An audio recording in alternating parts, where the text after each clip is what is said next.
I just want to say thank you to everyone that viewed, liked, or sent messages to me regarding the video I posted. The most important thing for me is to spread awareness about this terrible disorder and to tell my story of the personal struggles that took place and my thought process throughout the journey. PTSD is real. I'm not saying I was ever diagnosed with it, and I'm not trying to disrespect anybody that was diagnosed with it. But the person I was before this is someone that I don't know that I'll ever be again. And as a former coach, I say to myself that I need to instill in myself the same determination and perseverance to overcome adversity that I expected of my players. I'd be a hypocrite if I didn't give everything I got to try to become that person, or maybe even a better version of the person I was. I'll be taking some time to go through my story, but first, and the most important thing for me, is to spread awareness about the disorder. Let me just tell you a little bit about auto-brewery syndrome. It's a rare medical condition where the digestive system produces alcohol internally, often after consuming carbohydrate or sugar-rich foods. This leads to symptoms similar to alcohol intoxication, such as dizziness, confusion, and impaired coordination, even without drinking alcoholic beverages. I'm sure most of you, if not all of you, have never heard of a person getting drunk or intoxicated without touching a single drop of alcohol. Well, neither did I. And obviously you do now, and I'm thankful for everyone for reaching out. I'm here to tell you my story about auto-brewery syndrome, or ABS as doctors call it, or the technical term endogenous fermentation. So what's the culprit?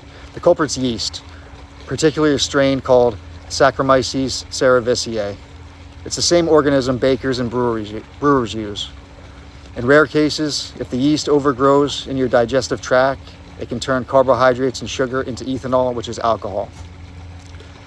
Now you might be thinking, so if I eat a bagel, I can get tipsy. That's so cool. I've heard that so many times, but it's not true.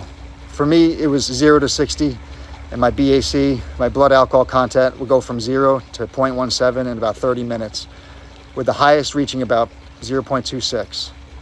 That's dangerously elevated, as research shows a BAC of 0.30 or higher would likely lead to alcohol poisoning, which is a potential life-threatening condition, and experience loss of consciousness. But getting back to the bagel, most people's guts keep yeast populations in check thanks to a balanced microbiome. That's another technical term, meaning all the microbes living in your body.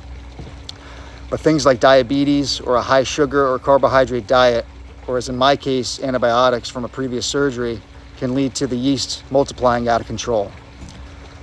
So the conflict is clear. Imagine living with unpredictable intoxication, risking legal trouble, and not knowing why. So what's the resolution? For those few diagnosed, doctors use antifungal medicines and strict low-carb diets to starve the yeast.